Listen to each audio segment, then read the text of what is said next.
Hello everyone.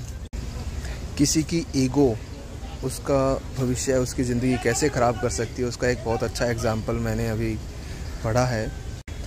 एक लड़की का कन्फेशनल एक स्टेटमेंट था जो मैंने पढ़ा है। उसने कहा कि मेरी शादी हो गई थी, लव मैरिज थी, और उस लड़की की शादी के बाद उसके 2 बच्चे हो गए।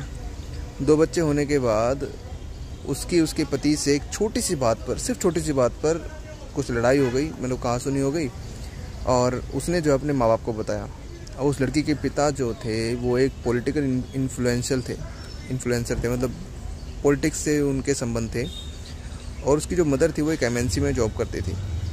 तो फिर दोनों के पास मतलब पैसा अच्छा खासा था। तो उन्होंने बोला कि कोई बात नहीं, तो ना इस चीज़ के ऊपर केस करे। तो उन्होंने उस लड़के पर डोमेस्टिक वायलेंस और डॉवरी का केस करवा दिया, और 4 साल तक वो केस भी चला, और केस फिर सेटल हो गया, उनका डाइवोर्स हो गया।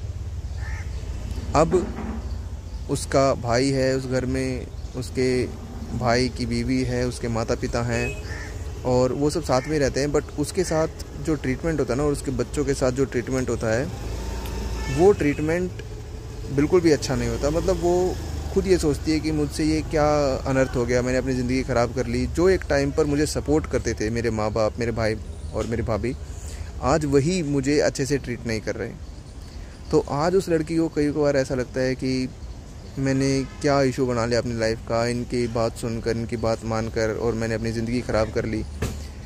और आज वो ये सोचती है कि अगर उसने बोला कि मैं सोच रही थी कि अपने हस्बैंड के पास वापस जाऊं, उससे माफ़ी वगैरह मांग लूं, और उसी के साथ अपना घर वापस फिर से बसा लूं। लेकिन उस आदमी ने दूसरी शादी कर ली, तो वो उसको कैसे अपने पास रखेगा। और अब इसके पास 2 बच्चे भी हैं। जब उसने दूसरी शादी कर ली तो इसको रखेगा क्यों, पहली बात तो। और जब 2 बच्चे हैं तो अब ये इसकी परवरिश इसको अपने आप करनी पड़ेगी। तो उस लड़की की लास्ट स्टेटमेंट ये थी कि मैंने अपनी ज़िंदगी किसी और के बहकावे में आकर ख़राब कर ली, अब मेरी ज़िंदगी में कुछ नहीं बचा। मतलब वो ज़िंदा है, वो लड़की, ऐसा नहीं कि उसने ऐसा कोई कदम उठा लिया, वो ज़िंदा है। बट वो ये एक एग्ज़ाम्पल है सभी के लिए जो अपने दिमाग से काम नहीं करते, जो दूसरों के दिमाग से काम करते हैं, और जो ये सोचते हैं कि भाई हमारे पास बहुत पैसा है और हम तो कुछ भी कर सकते हैं। तो उनके लिए एक एग्ज़ाम्पल है कि आप छोटी छोटी बातों को ना छोटा ही रहने दो तो अच्छा है, उनको बड़ा ना बनाओ। बड़ा बनाओगे तो वो बड़ी बातें आपकी ज़िंदगी तबाह कर सकती हैं। बाकी आपको ये कैसा लगा कमेंट सेक्शन में ज़रूर बताइए।